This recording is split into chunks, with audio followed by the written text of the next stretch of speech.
Pointing right at you, big guy. All right. Try to talk to the cameras as much as we can tonight. I always hate. It's always so damn awkward. And there it is.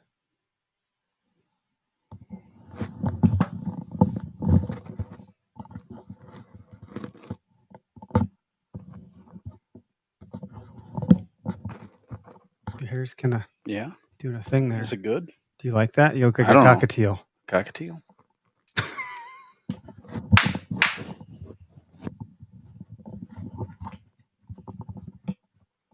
You done? Yeah, all right. Yep. There. You're just making all sorts of mic magic noise there. This is the Okayest Hunter podcast. Never pass on shooter bucks, because that's just meat in the freezer. It's your tag, you hunt how you want. This is Okayest Hunter.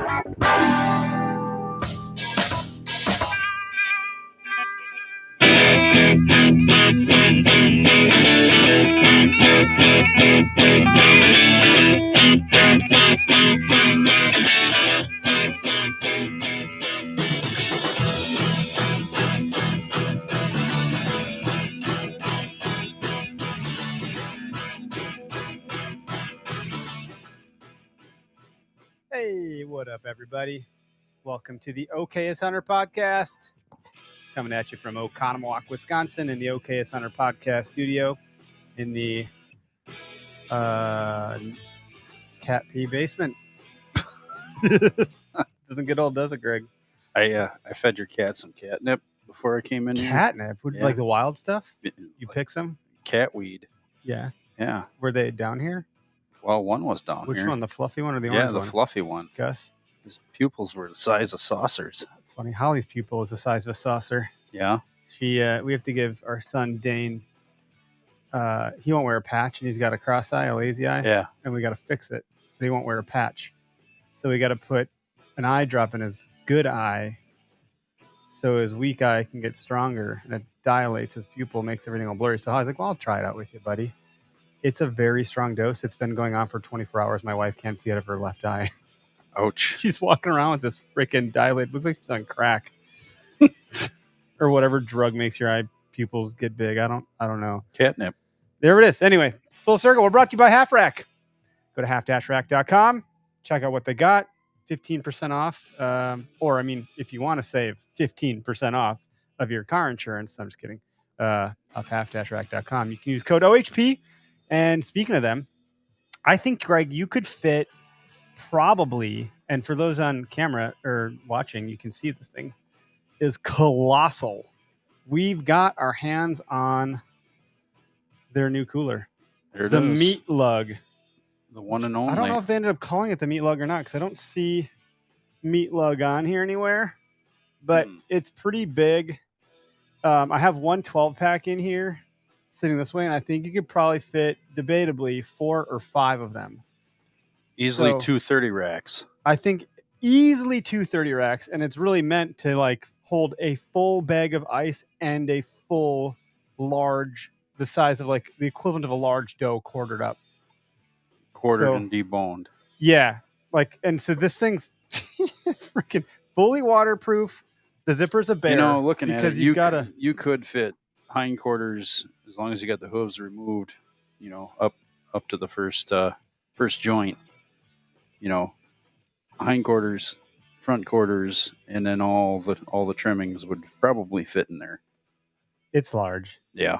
And our beer will stay cold. I know you brought a cooler. What did you bring? I'm drinking what you got because I didn't want to be rude and say, no, you got a Yingling light lager. I got the light just for you because you were a little bitch about the standard lager last time. Mm-hmm. I do like light beers, though. Like, I don't even know where you can get High Life Light anymore these days. You cannot. It is gone from the market, sadly. PBR Light, I don't know if that's around anymore or not. I don't know. I don't drink the PBR Light. Well, it is delicious. Better than the regular PBR, No. if you ask me. Yeah, well, we're not asking you. Mm-hmm. So, other partners on the screen, if you're watching or if you're listening, Latitude Outdoors. We got their new Carbon Series Speed Stick on the table here. Light as a feather. This thing weighs, 19 ounces.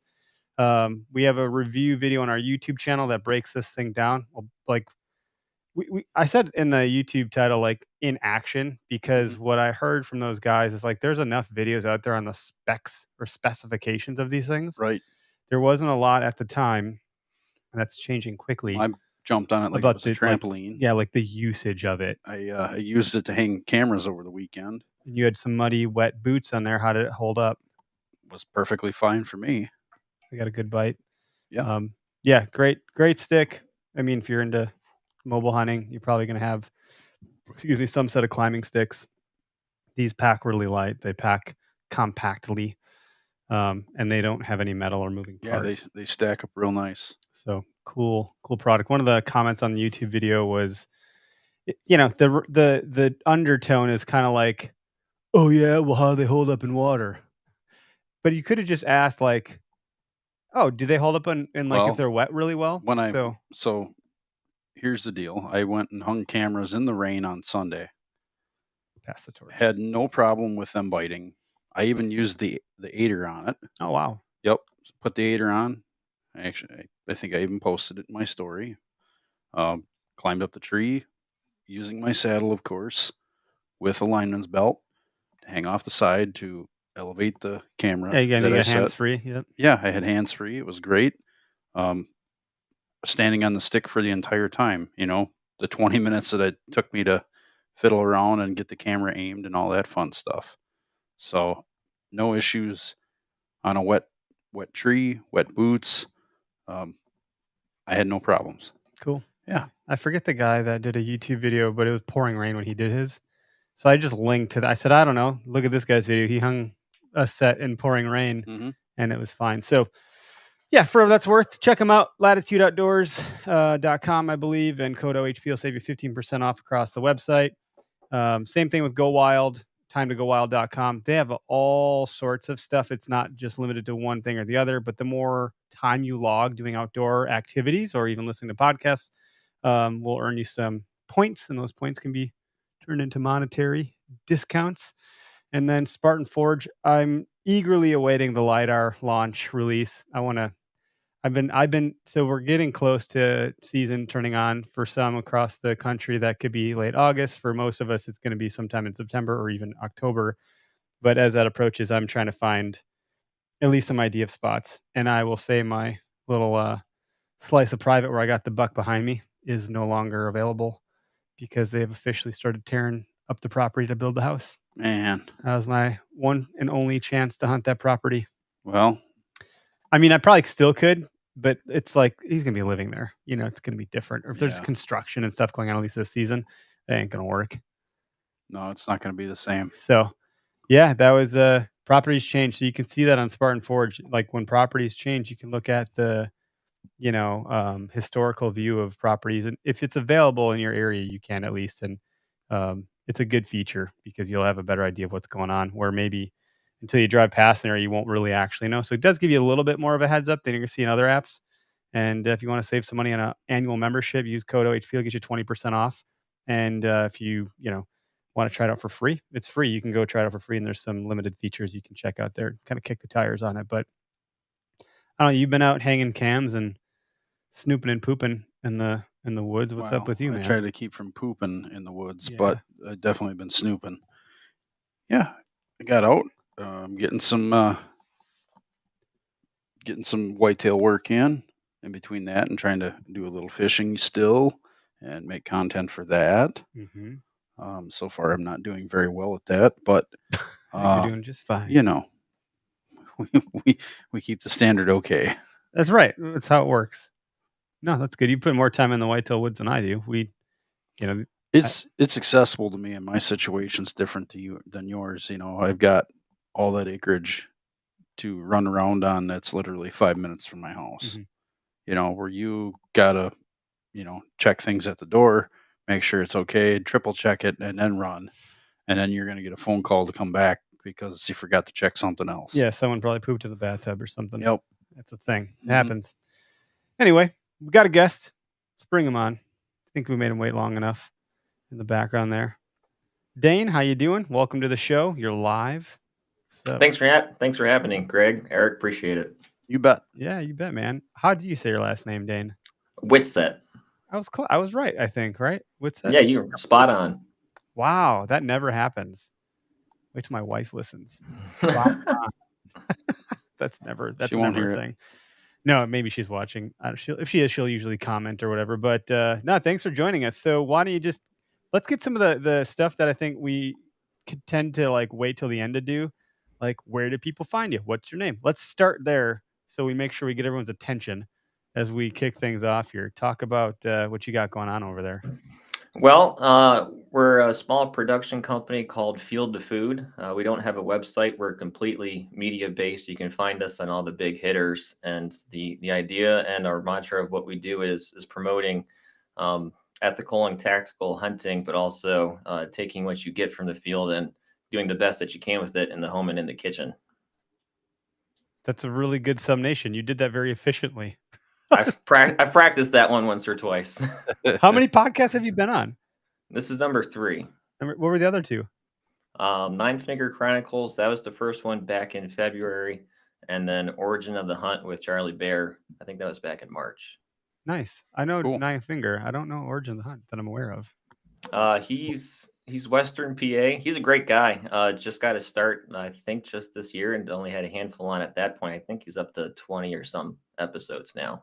Cool. Sweet. That's cool. And so what social channels are you on and where are you focusing those efforts? The focus is kind of an ADD focus, but we're found on YouTube, TikTok, and Instagram. And we just started the Instagram threads, but if you follow us on there, we're just sarcastic guys on that one. Yeah, I'm sure that we poked around there and I have not had any capacity to do it and I'm weak when it comes to writing, so I don't know. We're on Twitter, but barely. No one cares. Like no one's there. I don't know about Threads yet, but Threads is pretty. I got the OKS Fisher in on Threads, Nice. and just to see what it is, and like there are people. It's like Twitter. It's Twitter. You just post something, and like I get no looks at whatsoever on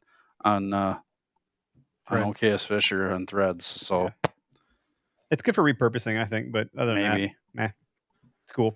No, so I think I see you quite a bit on TikTok. YouTube's interesting. We've been putting some effort there with the show, with some of the tactical stuff. Greg's got, some gear things he wants to get into, and that's a totally like that's a grind. That's a big bite to bite off and chew. TikTok's kind of trying to take market share from YouTube in some capacity, but like, what type of content are you putting out primarily? Is it ADD also, or is there some strategy there? Or? No, we definitely have strategy. On our YouTube's probably the most strategic. We do full hunting episodes on our YouTube. We'll do a couple of fishing here and there, and then we also do cooking recipes on there as well. You won't find cooking recipes on any other platforms. They just don't perform well, and honestly, we don't like filming them that way. We like making full-length content. So the YouTube's kind of our bread and butter, and that's where we spend our most time. We definitely picked up a lot this year with Instagram. When Meta took over, I think last year or year before, we found some failures in there and almost put it down completely on Instagram, but stuck with it and kept back up to it. And now we're picking back up there. Yeah, it turned a corner. It had a lull somewhere in the year, and then it suddenly was like, whoa, this is doing better than TikTok all of a sudden. And it's sort of a war between these social platforms, YouTube included in that. But no, it's cool. The full length. So you say I think I've seen, like, you and your wife both do content. Yeah. Yeah. So what part does she play in this? Because, gosh, having your wife at your side would make this feel a lot better. Not to say my wife isn't. She's in our corner, but that's different than at our side. She's actually soon to be wife. We just got engaged back in March. Congratulations. Sorry. Well, I'd maybe just assumed. That's it. So she's pretty much operates as the wife, so that's fine. Yeah. Her role has kind of taken a step back for this year because she's actually in nursing school. She's also a paramedic, as am I. And so her class is only 1 year long for her nursing degree, but it's very intense. Yeah, I would imagine fitting that inside of a year. Yeah. So she's kind of taken a step back, and that's kind of redirected some of our content, but we actually just wrapped up another video for YouTube. We'll probably put it out early October. and bring some tissues because it's kind of a tearjerker. And Oh, we got her. Yeah, we have her explaining what it is to be a hunter from a new hunter's perspective. Interesting. She may be a good guest for the podcast on our network that just joined the onset. Oh, you can try. She is so camera shy. It's no that hers. The onset's just audio only, so she might like it there. Okay, yeah, maybe. All she's got to do is wander over and speak into yonder can. I think she can do that one. Yeah. No, that's cool. So, and yeah, I'm not gonna make any jokes. It's not about cutting up onions, but with the name Field of Food, what are do you have like favorite recipes or what's done well? What have people responded to? How are you going about it? Because your content, I've seen you do. I'm trying to think back to what I've seen you do that I've like that's memorable. Like I'm like, oh yeah, you were doing like critiques of other people's like meal prep and wild game prep, and I thought that's pretty cool. Like that's a lot of confidence. So that tells me that you feel confident enough in your ability to critique others. And I don't mean critique. You weren't like bashing other people, but you're kind of like giving either A, affirmation or B, feedback. And I was like, man, I do not have that level of confidence. I think Greg might, but I don't think Greg's into critiquing people too much. No, I try not to. Yeah, and when we were doing that, we actually got really positive feedback. We were getting tagged, and we were getting messages from guys saying, "Hey, this is something I'm trying to do. Is there a way that you can help me with cooking this?" And that's one of the things that's kind of always going on behind the scenes is people message us on any of the platforms and ask us, "Hey, can you help us with this?" And absolutely, that's exactly why we're here. We did slow down with the critiquing because it's hard to find wild game recipes that are open for a duet or stitch on TikTok, and a lot of people try to keep those closed. So we were just going through the same videos over and over. So if there was a way that we could promote, say, hey, tag us, and we'll keep doing these, then that's what we're going to do. And I honestly, that's probably not a bad idea to do now. I'd be nervous. Like I would be like, oh god, I hope I didn't post a cooking video. I don't want to get called out. Like I'm not trying to get critiqued. Which is actually why we stopped doing it, because we were afraid that people were gonna think that we're looking down our nose at people, and that's actually the exact opposite of what we're doing. We're saying like, hey, you're doing a great job, keep it up. Yeah, that's good to clarify. I mean, honestly, that's a good clarification point because I could use help in the kitchen. What was it? What were we cooking the other day? And I was like, oh, I think I underdid it. And you're like, you guys are like, you can't underdo venison. You can always be red in the middle and you're going to be good, but you can always overdo it and cook all the flavor out. And that's always been not fun, Yep. I can ruin it that way. And honestly, like my biggest critic is my wife. If I can get her to like something, then it's golden, but that's hard to do with her. She won't even reheat burgers, cow meat burgers, beef, because she's like, well, if I reheat in a microwave, it tastes gamey. I'm like, what are you even talking about? It does have a different taste when you microwave stuff. Honestly, if you want the best flavor out of any red meat, don't use the microwave. Yeah. It was just that's how sensitive she is to it. Where it's like this thing that's beef, which is nothing to do with wild game whatsoever, to her will end up tasting like that. And I'm like, man, so that's what I'm dealing with. It's tricky with her. So who's cooking in your guys' households more often? You guys or the wives? I'm doing more of the cooking than anybody. My wife's doing most of it these days, but yeah, I'll let Greg talk. He's quite the I mean, I do everything when it comes to wild game or fish. That's my realm. My wife does a good job at other things, but when it comes to grilling or cooking, that's usually my little place to take care of business. Well, you have a garden and you kill all sorts of wild game. You're out like killing ditch chickens and you're fishing all the time. You're doing a lot of diverse outdoor activities. You're getting morel mushrooms. Variety's the spice of life, man. You got to dive into it.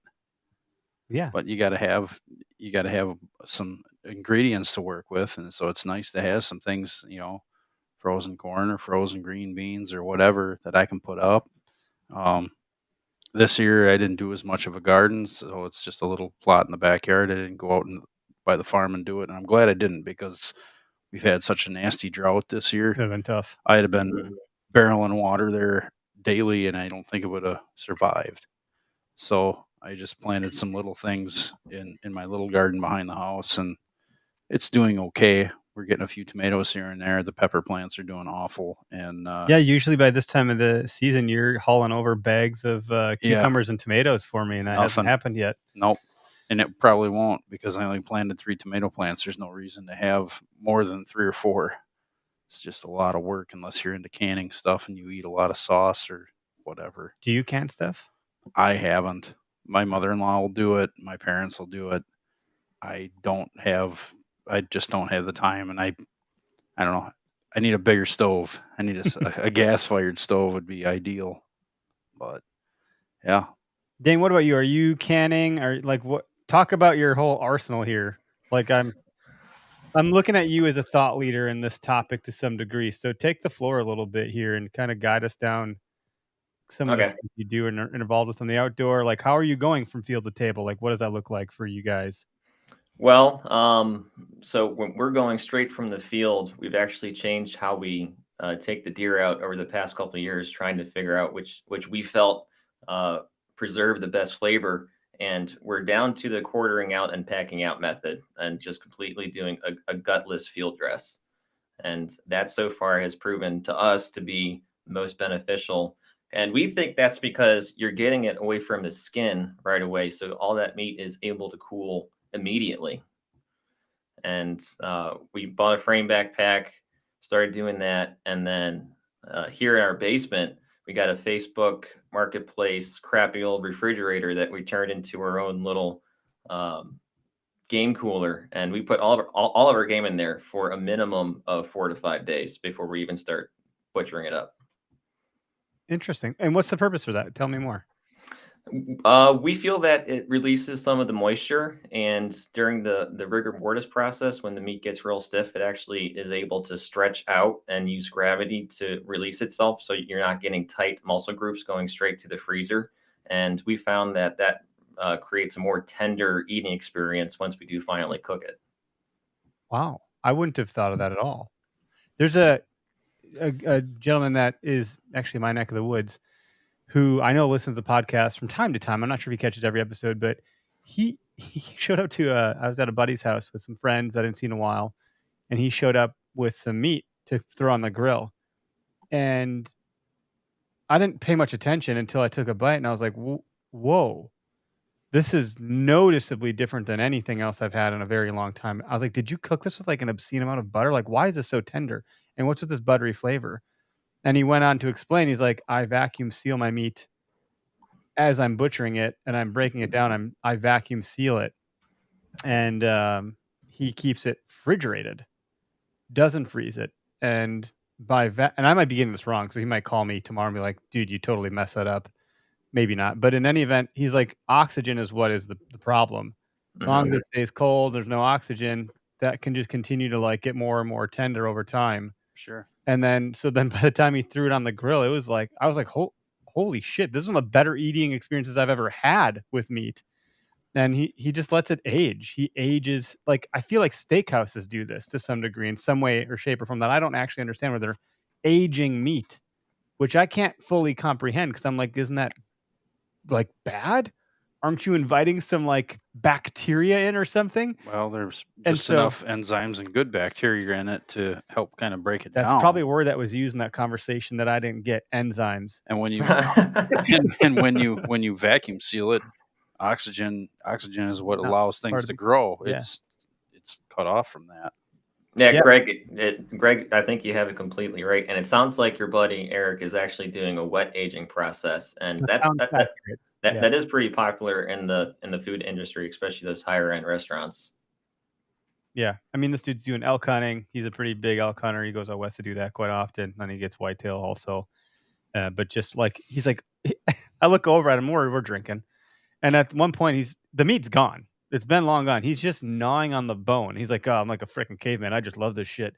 He's like, I also love bone marrow. Da da da da da. I'm like, holy shit, John, you're like an actual caveman right now. He was really good. And then another dude showed up and he brought, what did he bring? It was he brought something from his garden. He made like some drink from this. Maybe I told you about it, Greg. I don't remember now, but it was like this great experience. It was like basically it felt like we were eating out at like this 5-star restaurant on my buddy's deck. We're having all these great food. Was it strawberry milk? Oh, it was rhubarb. It was rhubarb gin or something. Huh. He That's interesting. Grilled rhubarb, boiled it, did all this stuff, and like then we had like a rhubarb gin thing going on. I was like, never have I ever had a rhubarb mixed drink, and it was delightful.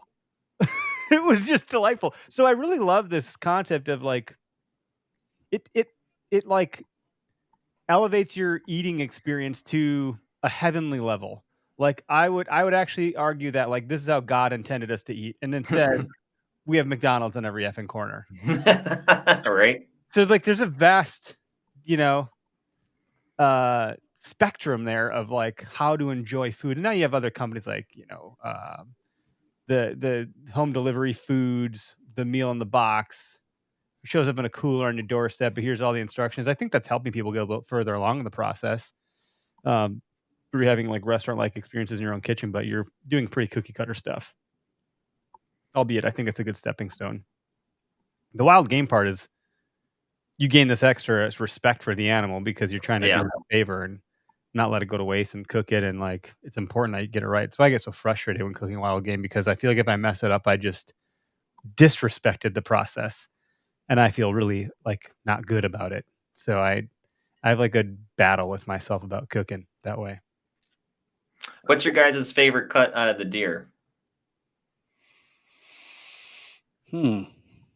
That's a tough one, I know. Yeah, I mean, everybody goes to backstrap, and it's easy, right? You can. No, it's easy. I go to that one. It's so easy because if you're smart, you keep it whole. Don't cut it into chops right away. You cook it whole, and then you slice it into chops or little steaks. And then it's beautiful, right?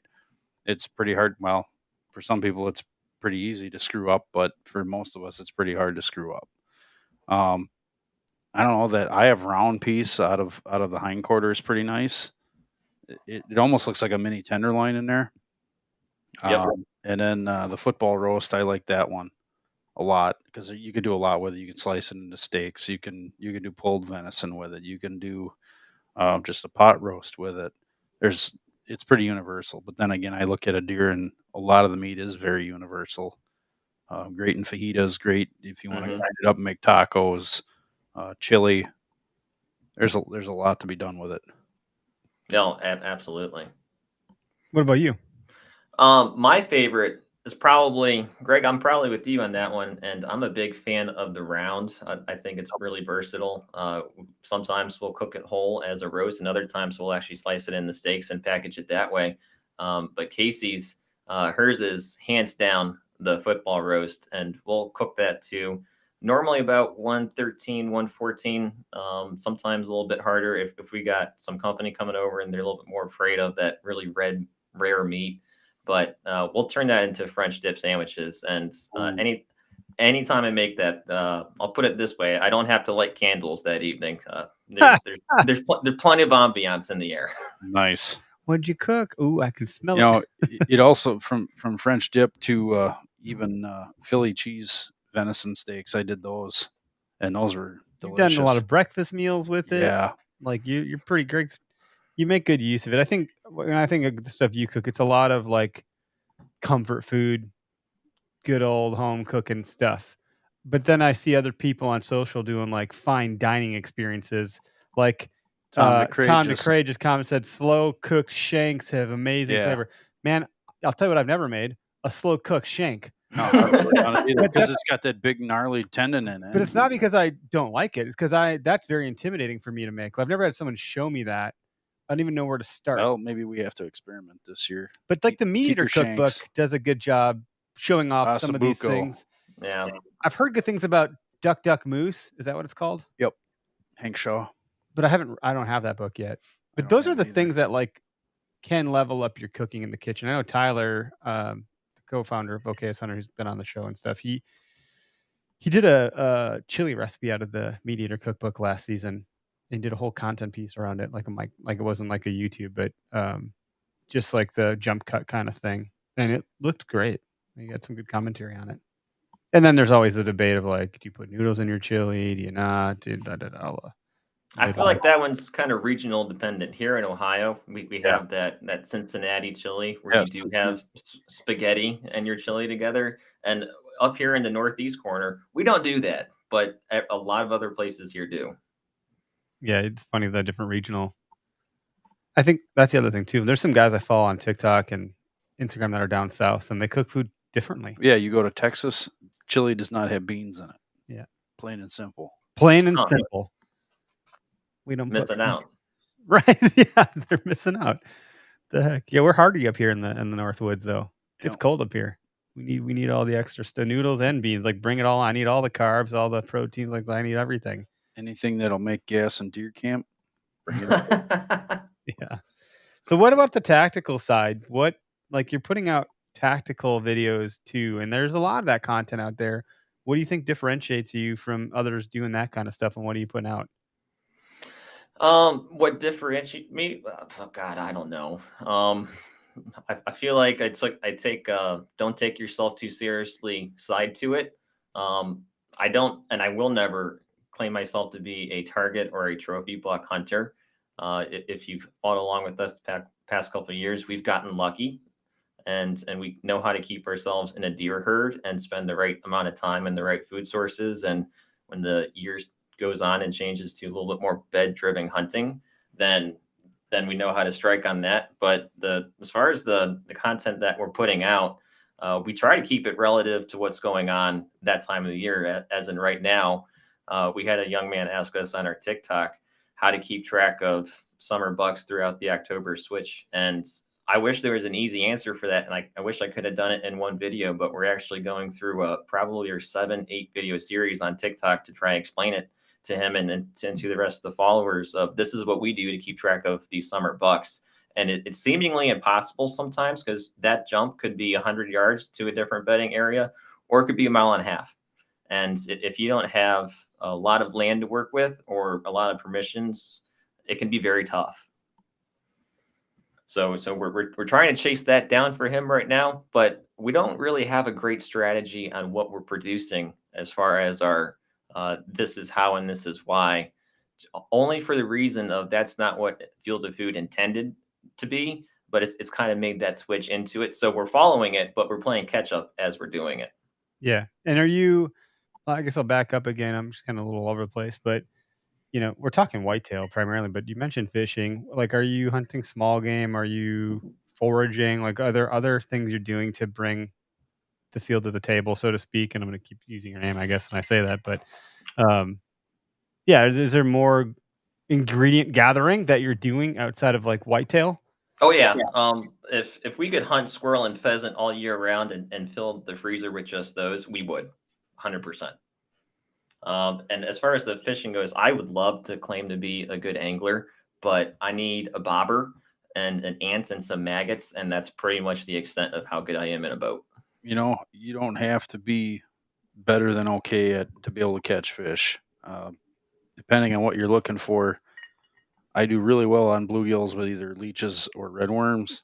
My biggest bluegills come on leeches this time of year, half a night crawler because leeches are done. It's the end of the season, and they're out deep right now. But you can do a lot with a bobber, a slip bobber, and some light line and some live bait. It's people kind of turn their nose at it because that's cheating or that's not the way. It was the way for years, Yeah. and people go out and whack a bunch of bluegills or they'll catch some walleyes or whatever it is that they're after. And he'll be just as happy as the guy that, has $300 rod and reel combination with the best line and the latest and greatest in soft plastics and jerk baits. They can have just as much fun. So I don't discount yourself that much. If you're starting to learn some things, take things into account, time of year, depth of water, and you'll be fine.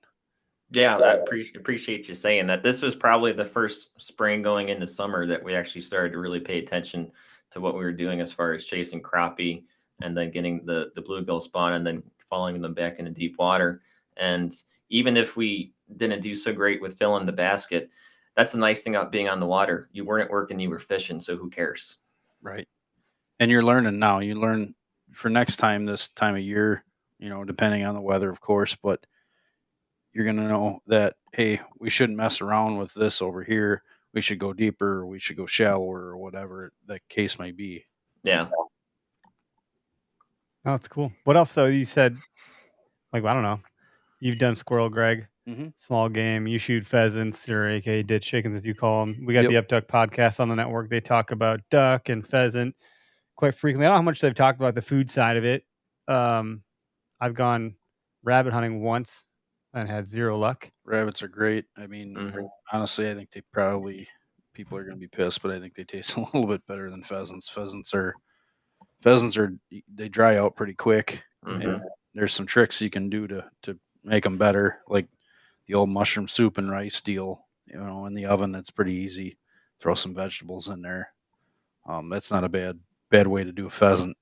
And most of the time, guys aren't keeping the legs and thighs because there's so many tendons in there. When you cook them, all that muscle tightens up real hard.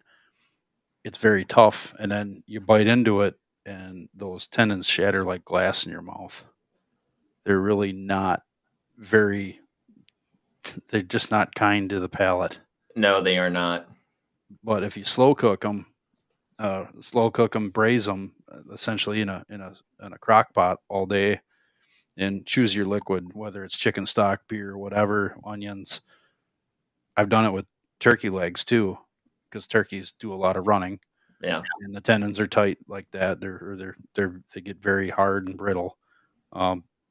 Slow cook the thighs just like you do a turkey, real slow all day long, and you'll be able to pull every tendon out whole, get rid of the tendons, and you can take that meat and do a lot of different things with it. You can make carnitas. You can make, there you go.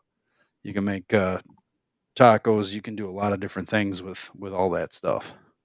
Yeah, we normally do a jerked taco with our legs, and it's the same process though. It's keeping it in the slow cooker for 8 to 12 hours, and it's worth it, but it is a little bit extra work. Sure.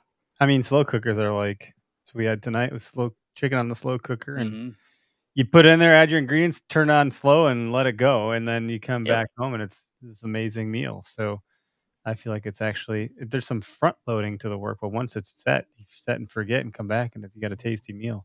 Those are the best. Like slow cooker meals are my favorite for deer camp. But yeah, we throw all the stuff in either the night before or early in the morning before we jump out. You just let it do its thing. You come back to a hot, cooked, fresh meal, and it's like, wow, it's ready to go right now, and it's super good. You got to do a little bit of prep in the morning before you hit the woods. Those have been some of my favorite meals ever. Is coming back, in sub-zero temps in the Northwoods to a slow cooker meal with venison in the crock pot, and it's like, oh yeah, it's comfort food and it warms you up. Yeah, it's good stuff.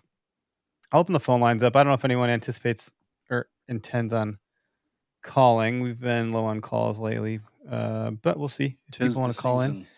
We're getting usually, honestly, when we have guests, I think the calls are. I never turn my Bluetooth on this damn phone. I think if we have a guest, people are gun shy to call in because they don't want to interrupt. But if we don't have a caller or a guest, I should say, then it seems to be like open season. So now that I have the Bluetooth turned on for the Instagram, there's literally always something I forget. There's never not something that usually I'll forget the title. I'll have the guest name from last week's show, or there's always something I goof up. That was what I goofed up today. Sorry, folks. There's a lot going on with your guys' setup. The times that I've tuned in and watched on the different platforms, I keep looking at it and I think, man, that's got to be a lot of work in that setup. It's a pain in the butt. It's worth it, I think. I don't know. The live experience is what really makes it challenging. Doing this live and then having all the buttons to push and chopping episode real time, it's just a different flavor. You got to have some different equipment to handle all that. And there's no blueprint. You just kind of figure it out, and we kind of guinea pig everything as ourselves. So we do have a caller. So that happened fast. So we do have people listening, which is good. Looks like we got Alec Beckers. You're live on the show. Thanks for calling in. How's it going, man? Good. How are you guys doing? Great. Good. What do you got, man? So I've been seeing all of these different platforms around wild game cooking talking about sous vide as one example of different cooking methods that we generally may have not grown up with, at least in the wild game kitchen, so to speak. I wanted to hear your guest thought here on, sous vide. Is that a worthwhile endeavor? How do you use it, if you utilize it at all? And what are some other, non-typical cooking methods that you like to utilize in the wild game kitchen? Great question. Thanks for asking. One thing that we'll relate a sous vide to, for those who don't know, it's pretty much wet batching as a slow cooker, but you're wrapping the meat in some form of cellophane or some kind of vacuum seal bags where it's not actually going to get wet, and you're just slow cooking it at a low temperature over an extended period of time. There's a lot of benefits to that, because it will break down the muscle fibers and take tougher pieces of meat to a much more tender experience. Now, what you do lose with doing that is you're not going to create that Maillard reaction as you would with a quick sear. And that's that crust, that sear that people brag about with their steaks. That's what that reaction is called. So if you do follow suit with the sous vide, we do recommend doing the reverse sear method. So once you pull it from the sous vide after X amount of hours that you were cooking it for, put it on the cast iron and give that thing a really good sear and create that crust on it, and you'll have a great experience eating.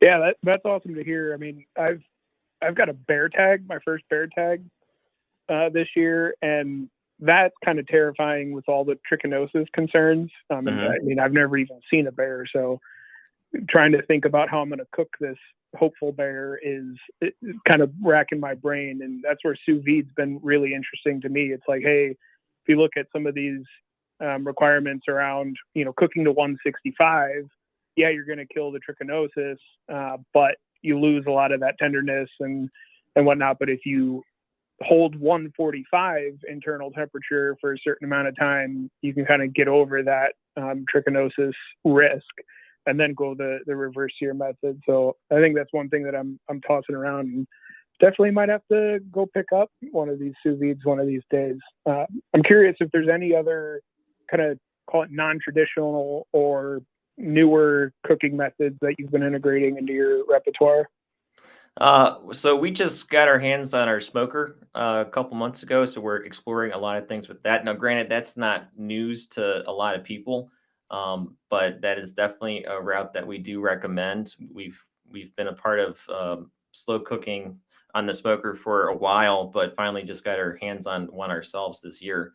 If that's not something that you have, 10 out of 10 recommend. It changes the game. It's a good excuse to hang out in the backyard for a couple hours. And that's a great way to experience different flavors with the meat.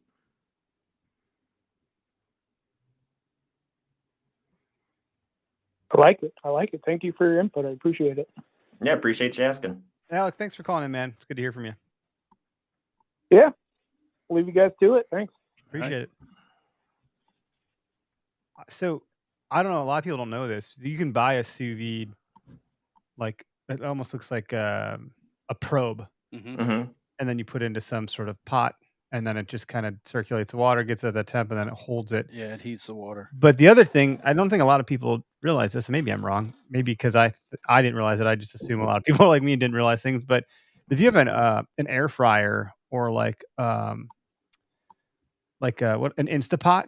Instapot pressure cooker. The pressure cooker. So pressure cooker is like probably one of the other ones that it was cool for a few years, and then I don't know, you don't hear as many people talking about it. I think the tech changed. Like it could be, but they've been around for a long time. Yeah, but Instapots, man, like honestly, do your sear initially, and then throw your cut of meat in there. So tender and very flavorful, and it gets it done real fast. Well, what I was going to say about it, so I'm curious to hear what you're talking about specifically, but my air fryer Instapot pressure cooker thing has a sous vide mode. So I could hit sous vide, put water in there, and it does its thing. And then you just have to make sure again you're putting that meat in some sort of sealed, Ziploc or whatever it is you're doing. Which when you dunk it in water, you're creating that vacuum effect, and then you just zip it up.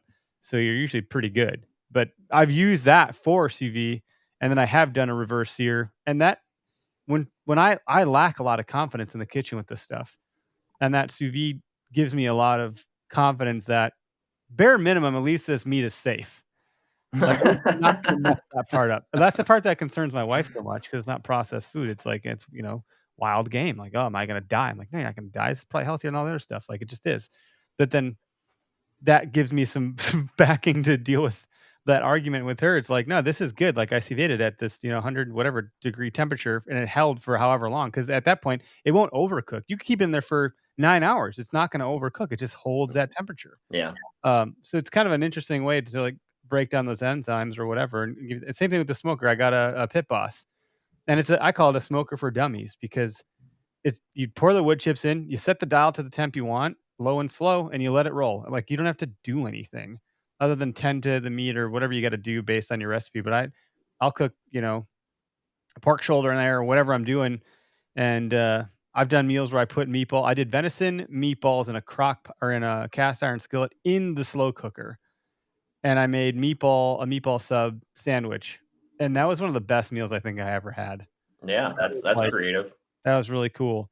But that gets you out of your comfort zone, experimenting with things in unique ways too. So I've really enjoyed the cast iron skillet. I've really enjoyed the pellet grill because I can smoke things and not have to like manage smoke. I'm not like a real pit boss person. So like I don't actually know what I'm doing, but if I can make some of those other things feel really easy, then I can focus on the part that is important to me. And with the risk of speculating, I think a lot of guys are actually afraid to try new things with wild game because it does take a lot of work to get it, and I think they're afraid of kind of screwing it up and making it taste bad and wasting it. Yep, that's been my drawback. Like that has held me back for years. That's why a lot of deer get made into sausage. That's what it was. It's like, hey, Yeah, yeah, let's make sausage can I with just it. get this all into hamburger meat? Just ground it up, please, because then I'll just make chili till the cows come home. And that's what I did for years. And now I'm finally Chilies getting and into cooking spaghetti. steaks and like having more fun with this and like experimenting more and feeling confident in my experimentation, where I'm not feeling like I'm gonna f it up as bad. I have my moments. Usually, if I do a cast iron skill, that's the other thing with the Pit Boss. I can roll the cast iron outside, and so I could still use it as a stovetop, but then I'm just using the reason for that is I'm not splattering grease all over the kitchen. Hmm. I'm not flaring up smoke and making the whole house smell like venison meat, which I've done before. And so then I'm like, oh, I could probably just do this outside. Bacon. I cook a lot of bacon on the cast iron in the morning, or I'm sorry, on the Pit Boss, because then I sync up the neighborhood, not my house.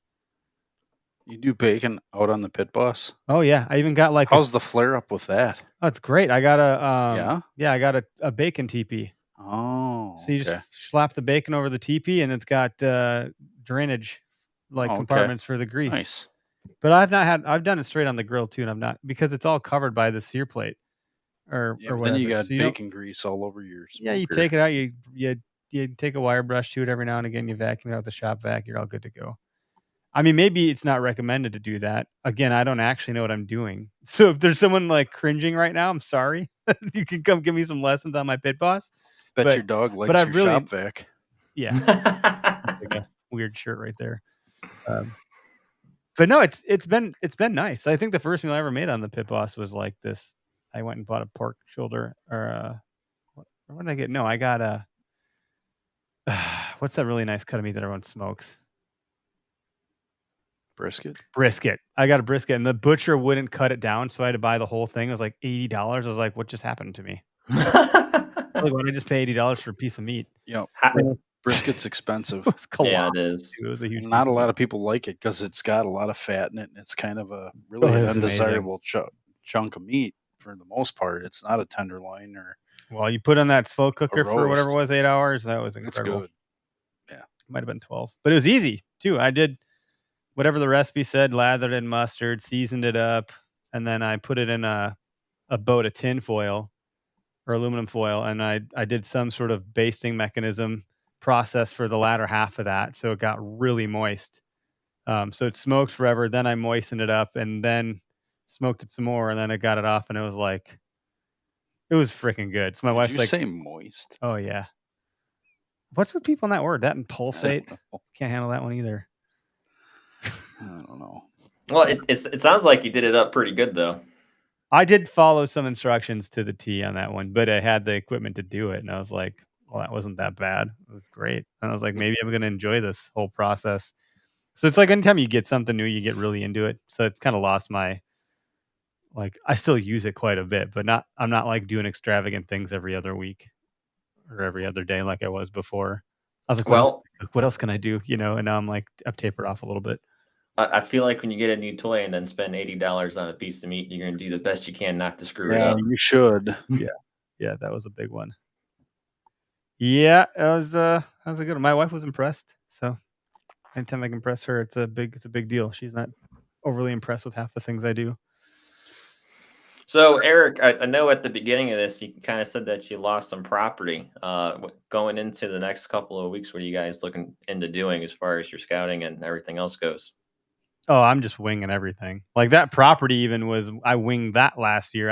It's not a property I'd ever hunted before. It's a buddy that's building a house on some land. I was like, dude, can I hunt this? He's like, you're like the third person that asked me today what's going on. I was like, it's hunting season, man. That's what's going on. But he's like, yeah, you can hunt it. So I went out and I hunted it the one time and I got the buck. And that was pretty lucky. There's some rod activity going on. So I closed the deal, fortunately, and it all worked out. But I'm a public land guy through and through, and not because I'm proud of it or it's been a thing and it's a hot topic. Like, I've been a public land hunter since I was, 15, going out with my dad because that's all we had access to. So I still hunt public land. By and large, I get on any tract I can. It seems like anytime I do a fresh sit somewhere, I have success. Anytime it's the first sit, I tend to do pretty well. To be quite frank, even if I don't steal the deal, I still do well by my standards. And I like bobbing around and bebopping around and checking out new stuff. It's fun for me. Mm-hmm. I enjoy the adventure component of that more than anything. Greg's got some land that he frequents quite often and has gotten to know pretty well. And it's for him, he's trying to figure out this enigma of where these big dogs lay down and how you can hunt them. And so that's been a fun puzzle for him, I think. Yeah, yeah. It's always fun. It's a little frustrating and a little defeating at the end of the year when you can't find what you're looking for, or thought you were onto something and it turns out it's not what you thought it was. Yep. And then you got the battle of other people out there using that land because it's their right to do so. So you can't tell them to not walk in that patch of cattail or whatever. But I also kind of fill the void by getting a little private permission too, where I can go shoot does. So I have a place I can go and shoot does until I'm out of tags, and buy some more tags and keep shooting if I really wanted to, because they have that big of a problem with them.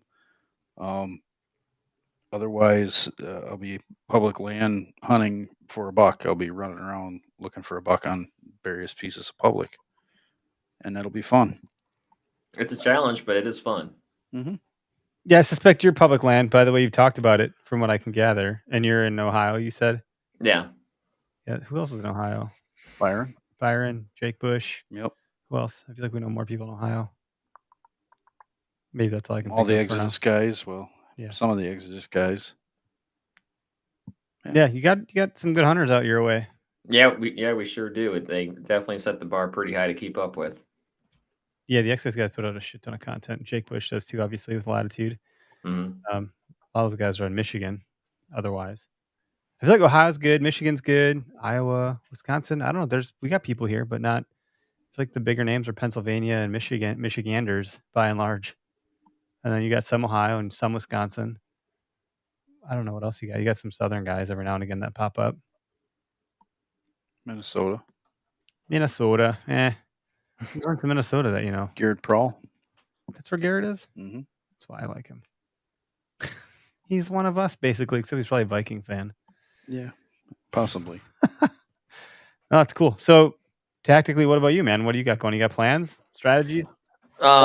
Yeah, this is going to be a quite busy fall for us at Field to Food.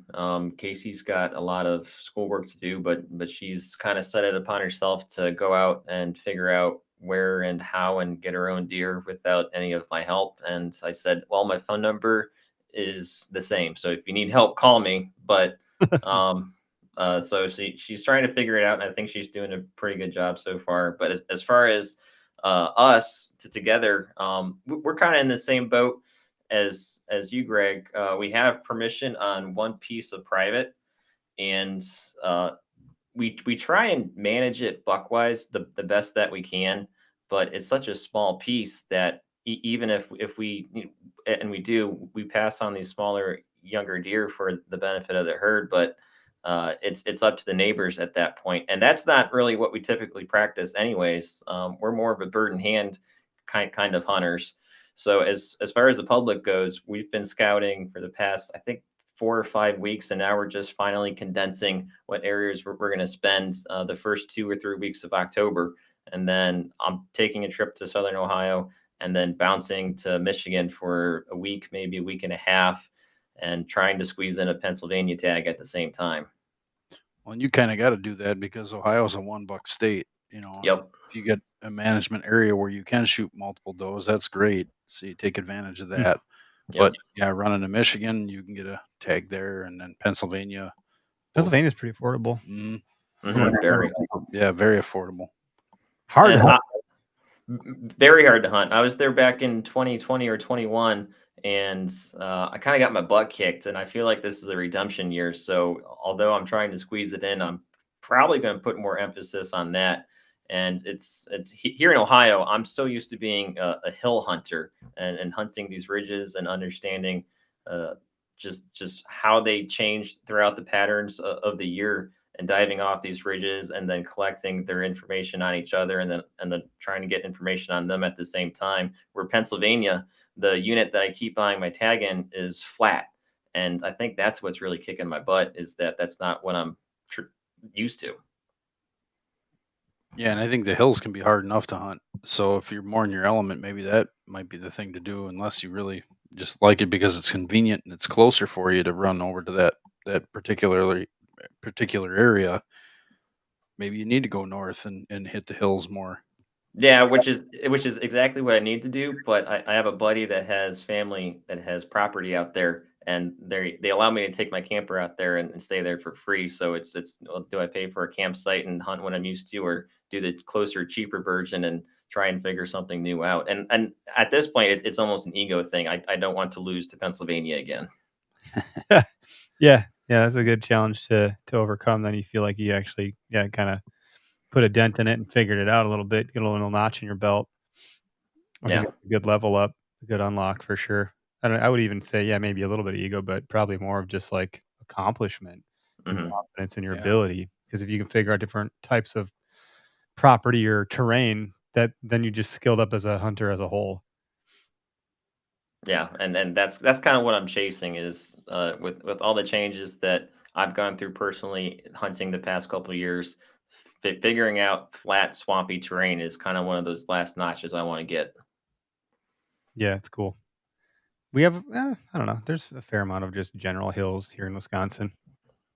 Like some of the properties have rolling hills. I wouldn't say it's like the western part of the state's bluff, what I would call bluff country, where there's like steep inclines and declines, drop offs, cliffs, things like that, where you got hard rock faces and things like that, where, that terrain is pretty dynamic. You got the Mississippi River, you got the Wisconsin River, and then you got like a lot of ag, and then you got this hilly stuff going on. It's a pretty diverse. Yeah, the eggs usually in the bottoms are on the very tops of those hills. It's pretty interesting. We gun hunt some of that area, and it's dynamic. So it's pretty cool because I think there's a lot of big deer that run around over there for sure, and just a lot of deer for them to in general. hide. But they can hunker down, and you'll never see them, especially with the rivers. Like you get a lot of guys that'll hunt they'll bring their duck boats and they'll go out and get on these little islands on the river and try to hunt them. And I think they do pretty good. Some of those guys, you see them carrying out some pretty nice deer out of their boats. But a lot of competition then too.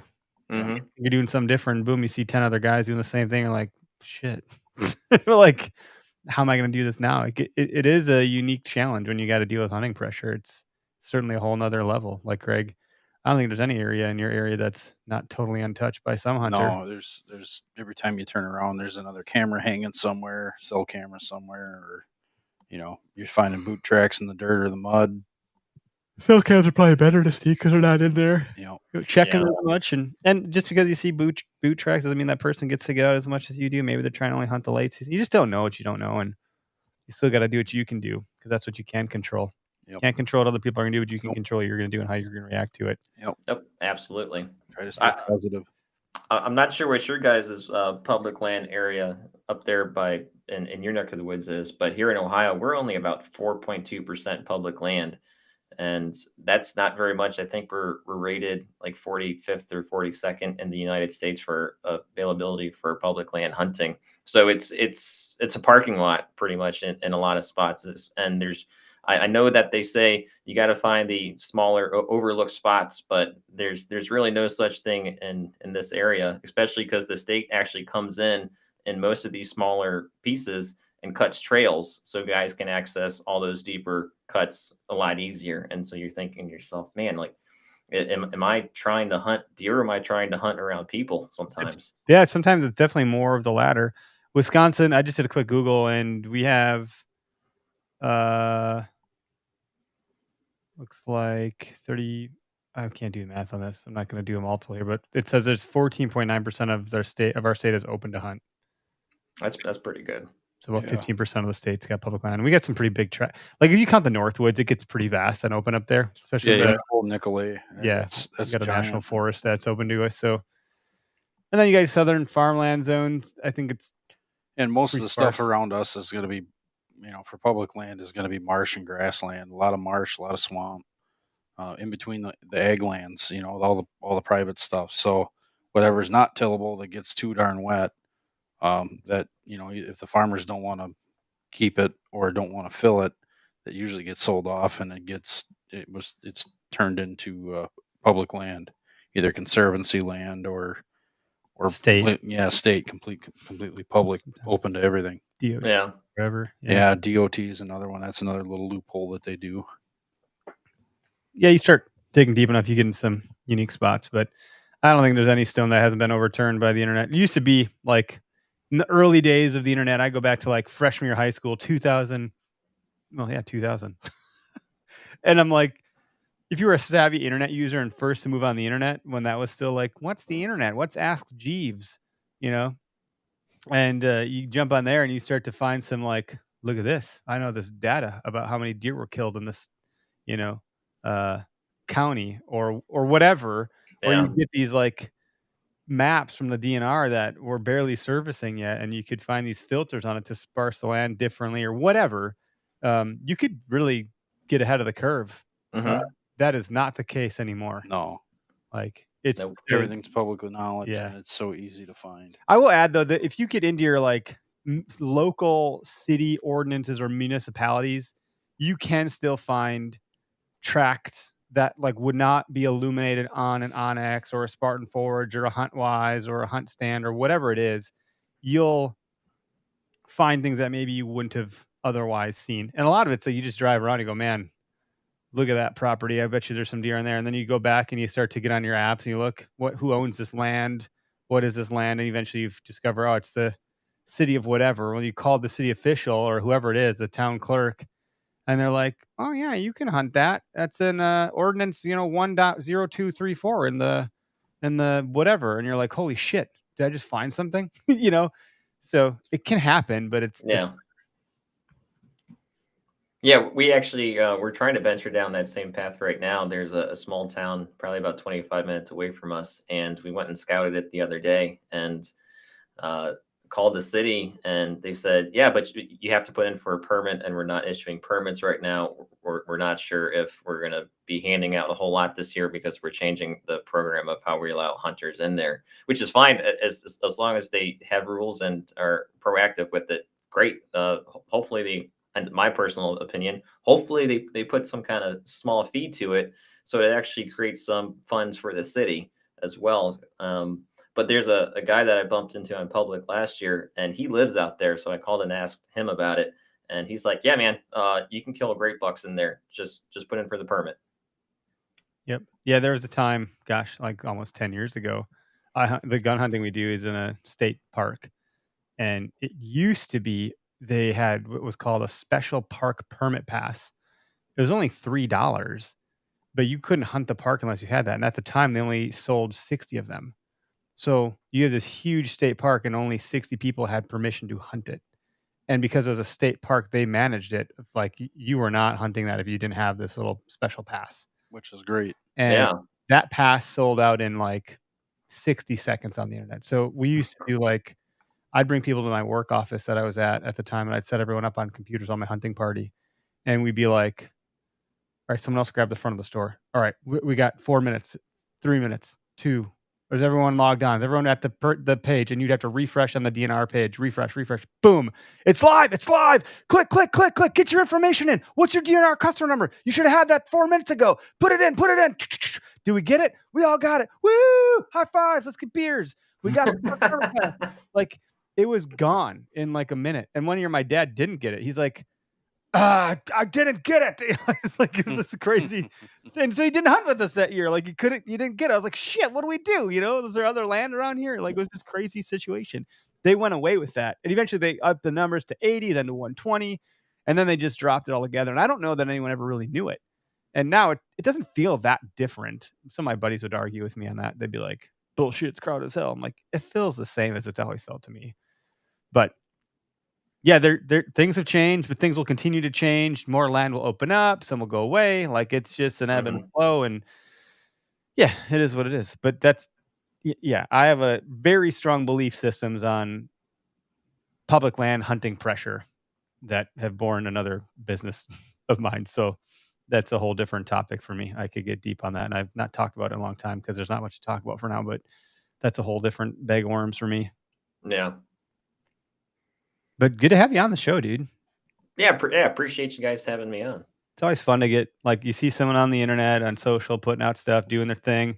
It's always fun to invite them into the podcast and get to know people a little bit better.